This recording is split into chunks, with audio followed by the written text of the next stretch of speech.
ஒரு பங்கிலே பங்குத்தந்தை மிக ஆர்வத்தோடு ஞாயிற்றுக்கிழமை திருப்பலியிலே மறையுரையை முன்பாகவே தயாரித்து சிறப்பான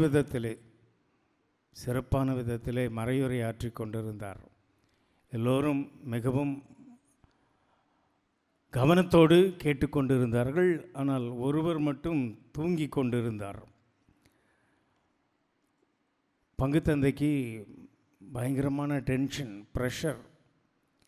இவ்வளவு தூரம் நான் ப்ரிப்பேர் பண்ணி அருமையான ஒரு பிரசங்கத்தை நிறைவேற்றும் போது ஒருத்தர் தூங்கிட்டு இருக்காரு அப்படின்ட்டு டக்குன்னு இங்கிருந்து சொன்னார், இங்கே இருக்கிறவங்களில் யாரெல்லாம் மோட்சத்துக்கு போகிற விரும்புகிறீங்க எந்திரிங்க அப்படின்னாரு. எல்லாரும் எந்திரிச்சு நின்னாங்க. அந்த ஒருத்தர் மட்டும் பின்னையும் தூங்கிட்டு தான் இருந்தார். நல்லா கொரட்டை விட்டு தூங்கிட்டு இருந்தார். கோபத்தில் மறுபடி பங்குத்தந்தை கத்தினார் அங்கேருந்து, இங்கே இருக்கிறவங்களில் யாரெல்லாம் நரகத்துக்கு போகிறவங்க எந்திரி.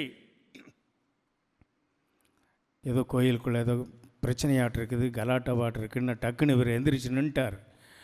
பார்த்தோன்னே, என்னங்க நீங்கள் மோட்சத்துக்கு போகிறவெல்லாம் எந்திரின்னு அந்த கத்துனேன், கொரட்டை விட்டு தூங்கிட்டு இருந்தீங்க, நரகத்துக்கு போகிறவெல்லாம் எந்திரின்னு சொன்ன உடனே எந்திரிச்சு நிற்கிறீங்களே, என்ன உங்கள் கிறிஸ்துவ வாழ்க்கை, என்ன நீங்கள் இயேசுவின் மேல் வைத்திருக்கக்கூடிய நம்பிக்கை அப்படின்னெல்லாம் கேட்டோன்னே அவர் ரொம்ப கூலாக, ஃபாதர் மோட்சத்துக்கு போகிறவங்கெல்லாம் எந்திரிங்கன்னு சொன்னீங்களே, எல்லோரும் எந்திரிச்சுன்னாங்க. Very good, nice.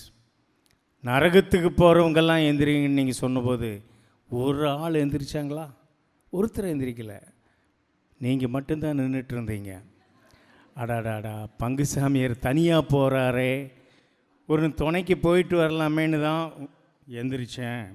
என் அன்பு சகோதர சகோதரிகளே, இன்றைய முதல் வாசகத்திலே புனித யாக்கோப்பு தன்னுடைய திருமடலிலே மிக தெளிவாக சொல்வார், உங்களிடையே சண்டை சச்சுரவுகள், சிற்றின்ப நாட்டங்கள், கொலை, கொள்ளை, பேராசை, சுயநலம் போன்றவற்றை உள்ளத்தில் வைத்து தீய எண்ணத்தோடு நீங்கள் கடவுளை அணுகுகிறீர்கள். இவை அனைத்தும் உலகு சார்ந்த காரியங்கள். இது கடவுளுக்கு பிடிக்காது என்பது உங்களுக்கு தெரியாதா? கடவுள் விரும்புவது மனித உள்ளம், தாழ்ச்சியான உள்ளம், தாழ்ச்சியான வாழ்வு, ஆண்டவருக்கு ஏற்புடைய ஒரு வாழ்வு, உண்மையான வாழ்வு, தூய்மையான வாழ்வு. அப்படி வாழ்ந்தால் கடவுள் உங்களை உயர்த்துவார்.